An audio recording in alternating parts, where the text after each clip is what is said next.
Hi అండి, అందరూ ఎలా ఉన్నారు? Welcome back to my channel Akram blogs. ఇవాళ మన ఛానల్లో ఒక మంచి స్వీట్ రెసిపీతో అయితే మీ ముందుకు వచ్చేసానండి. స్వీట్ తినాలి అనిపించినప్పుడు ఇంట్లోనే ఈజీగా ఇలా స్వీట్ షాప్ స్టైల్లో స్వీట్ని అయితే చేసేసుకోవచ్చండి. చాలా బాగుంటాయి. దీని పేరు వచ్చేసరికి కెరామెల్ పుడ్డింగ్ అండి. ఒకటి తింటుంటే సాఫ్ట్గా ఇంకా తినాలి అనిపించేలా ఉంటాయండి. చూస్తున్నారు కదా, చూస్తుంటే నోరూరిపోతుంది కదా. మరి ఇంకెందుకు ఆలస్యం, ఫుల్ వీడియోలోకి అయితే వెళ్ళిపోదామా? ముందుగా దీనికోసం ఒక ప్యాన్ అయితే తీసేసుకోండి. ఇప్పుడు ఇందులోకి 2 కప్పులు కాచి చల్లార్చిన పాలైనా పర్వాలేదు, అలాగే పచ్చి పాలైనా పర్వాలేదండి. నేను ఇక్కడ పచ్చి పాలనే తీసుకుంటున్నాను. 2 కప్పుల పచ్చి పాలను అయితే యాడ్ చేసేసుకోవాలి.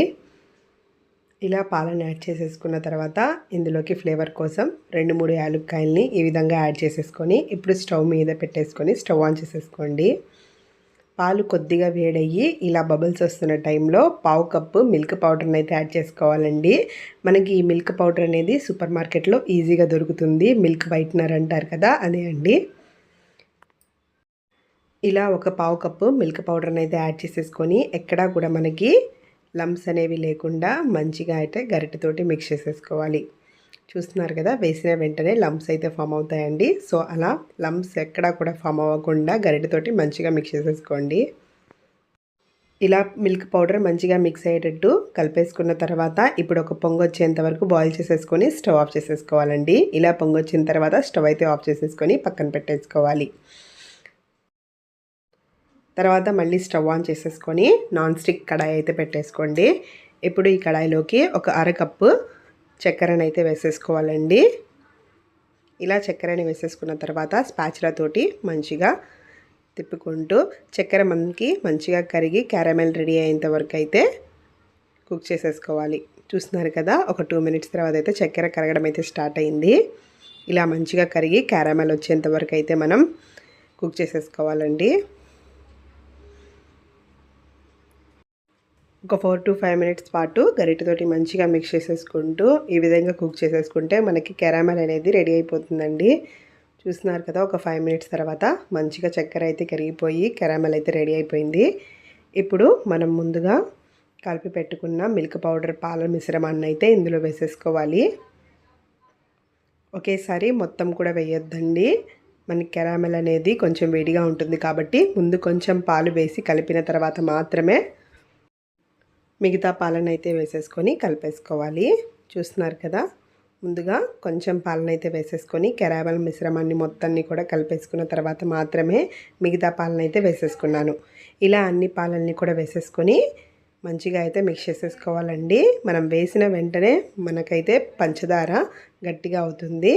మనం టెన్షన్ ఏమీ పడకుండా మంచిగా బాయిల్ చేసేసుకుంటూ ఇలా గరిటెతోటి తిప్పుకుంటూ ఉంటే పంచదార మంచిగా కరిగిపోయి పాలకి మంచి కలర్ని అయితే ఇస్తుందండి.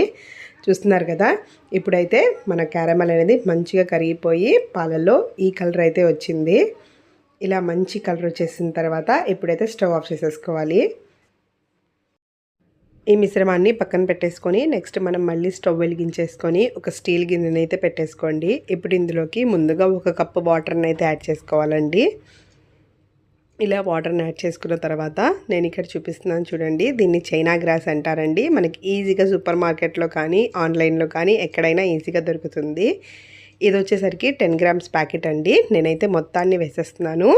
మనం తీసుకున్న 1 కప్పు వాటర్లోకి నేను ఈ 10 గ్రామ్స్ చైనా గ్రాస్ మొత్తాన్ని కూడా వేసేసుకొని ఇప్పుడు ఈ చైనా గ్రాస్ మంచిగా వాటర్లో మిక్స్ అయ్యి క్లియర్ లిక్విడ్ లాగా అయ్యేంత వరకు అయితే మనం బాయిల్ చేసేసుకోవాలండి. చూస్తున్నారు కదా, గ్రాస్గా ఉంది. సో ఇప్పుడు ఇది అనేది మనకు మంచిగా సాల్యుబుల్ అయిపోవాలన్నమాట వాటర్లో. అంతవరకు బాయిల్ చేసేసుకోవాలి మనం. చూసారు కదా, ఈ గ్రాస్ అనేది మెల్లమెల్లగా మనకి కరగడం అయితే స్టార్ట్ అయ్యింది. ఒక 5 మినిట్స్ పాటు బాయిల్ చేసుకున్న తర్వాత చైనా గ్రాస్ మొత్తం కరిగిపోయి మనకి క్లియర్ సొల్యూషన్ అయితే వస్తుందండి. అప్పుడు మనం ముందుగా చేసి పెట్టుకున్న క్యారమెల్ పాలను అయితే ఇందులో వేసేసుకొని మంచిగా మిక్స్ చేసేసుకోవాలి. ఇలా పాలను వేసుకున్న తర్వాత ఒక 2 నిమిషాల పాటు బాయిల్ చేసేసుకోవాలండి. ఇవన్నీ మంచిగా మిక్స్ అయ్యేటట్టు ఇలా గరిటెతోటి తిప్పుకుంటూ బాయిల్ చేసేసుకుంటే మనకన్నీ కూడా మంచిగా మిక్స్ అయిపోతాయండి. ఇది మంచిగా ఇలా బాయిల్ అయ్యేలోపు మనమైతే ప్లేట్ని గ్రీస్ చేసుకుందామండి. ఇలాంటి లోతున్న ప్లేట్ని అయితే తీసేసుకొని దీనికి మొత్తంగా నెయ్యి అయితే అప్లై చేసేసుకోవాలండి. ఇక్కడ చూపిస్తున్నట్టుగా ఇలా మనం నెయ్యితో గ్రీస్ చేసుకోవడం వల్ల మనకి స్వీట్ అనేది ఈజీగా వచ్చేస్తుంది. ఈలోపు చూసారు కదా మన క్యారామెల్ పుడ్డింగ్ లిక్విడ్ అయితే రెడీ అయిపోయిందండి. ఇప్పుడు మనం వడగట్టుకొని ముందుగా గ్రీస్ చేసి పెట్టుకున్న ప్లేట్లోకి ఈ క్యారామెల్ పుడ్డింగ్ మిశ్రమాన్ని అయితే వేసేసుకోవాలి. ఇలా వడగట్టుకోవడం వల్ల మనం వేసుకున్న యాలుక్కాయలు అనేవి మనకి ఈజీగా రిమూవ్ అయిపోతాయండి.